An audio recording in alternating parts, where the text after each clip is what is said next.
Now I want to show you how to do loans. So we've got our advances and other entries we've made already. You go to the home page if you want to create a loan and click on loans. Now right now there are no loans. So if we click new loan and we want to give, let's say Jane, we want to give her a loan on the 2nd of September let's take a strange figure like 28,000 for instance. This description, it's good to complete the description because you'll see that this short description shows up on the payslip. So you could put here school fees.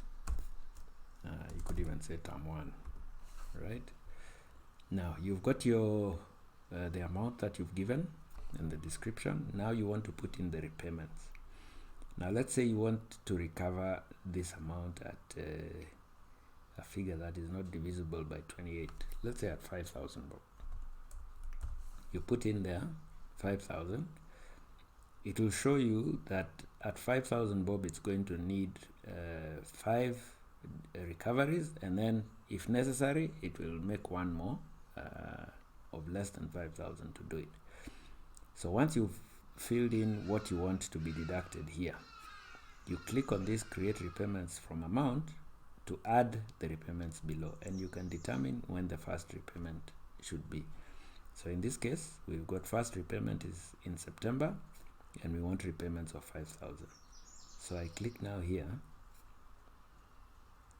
and you'll see that it has added below here the repayments.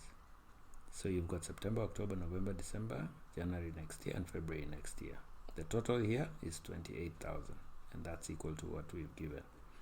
Now this list is adjustable. If you decide you don't want to recover anything in October, you can actually change this, for instance, to March of next year, so that the recovery is in March, or you could do that for the first month. You can change it. On this side, what it's showing you is the totals. If we had more than one loan for Jane, so let's put another one. Let's say Jane takes another loan. Jane, yeah, let's assume we're in October.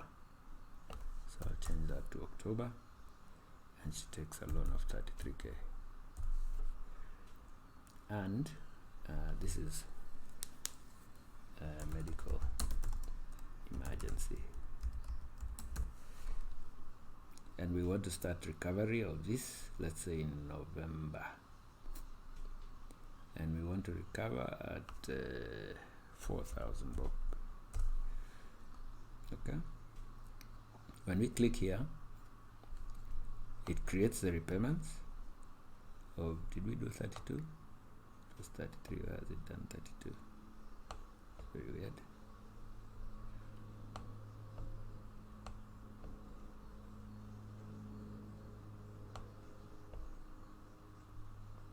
I wonder where it left the 1,000. Anyway, it's a good thing. So you can see it's 32, and you want to make sure that the full 33 is recovered. This will be a good way to show you. You can actually enter the 1,000 by yourself, so that it is 33, and we picked simply the last month after that. And again, you can see November, December, January, February, March, April, May, June, July.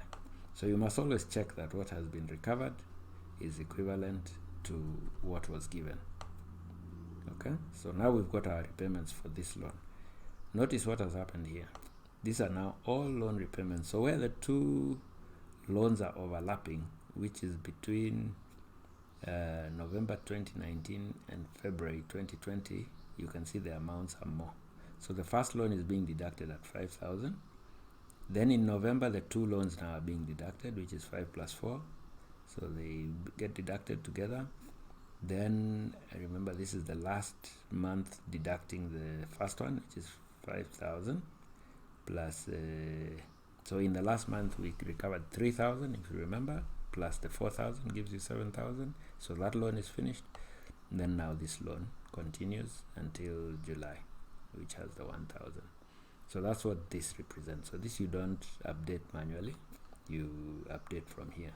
Now if you wanted to change this repayment schedule, you can come click delete repayments. You can see it goes back to the original. Let's say we want to deduct 7,000 rather than what we had before. It does a 7,000. I don't know why it is leaving. Could have something to do with not being from the first month. 2020 March. That leaves 5,000.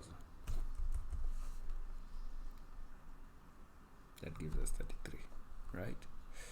I think the reason it doesn't do the last one is because I changed the first repayment date. I'll check that.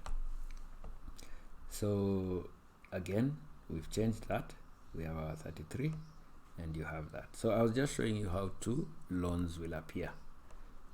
Now, the reason that other loan doesn't appear is because we are looking at loans as at September. If we were to go to October, now the two loans appear because this one appears from October only. So this loan schedule is based on the month that you want to look at it. And if you scroll through it, if you look at this schedule is the total scheduled repayments, and then this is after scheduled, so that you make sure that you've scheduled completely. Then this is what has been paid to date, and this is what is after the paid amounts. And those amounts are based on which month you're in. So when we're in October, you notice the first one is completely unpaid because we said the first repayment was in November. So in November we have 7,000 with that left. You go to December, 14,000. So every time you open this in the current month, if we were in January 2020, it will show you for this particular loan, 21,000 has been paid, and this is what is left for payment.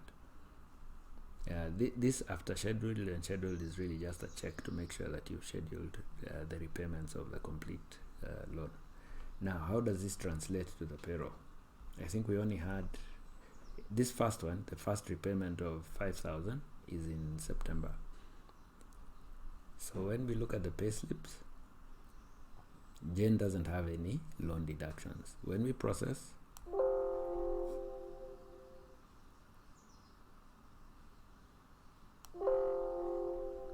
it will pick loan repayment for Jane of 5,000 and school fees. It shows you school fees term 1. It tells you which loan is being deducted. All right, and at the bottom here, let's see if it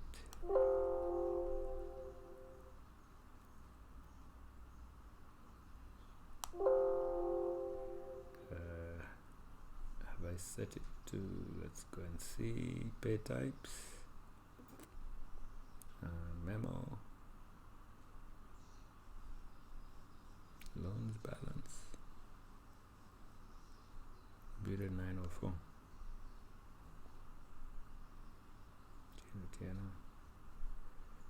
Okay, if we look at the actual pay slip, I was looking for the loan balance. If we look at Jane,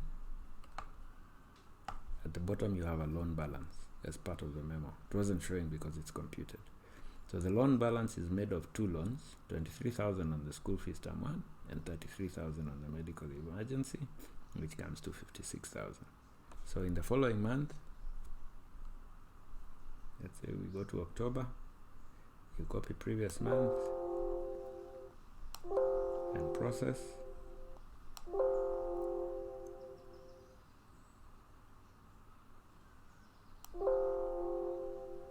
You can see the school fees is there. If we look at the pay slip for October, sometimes the memo doesn't appear if you don't process twice.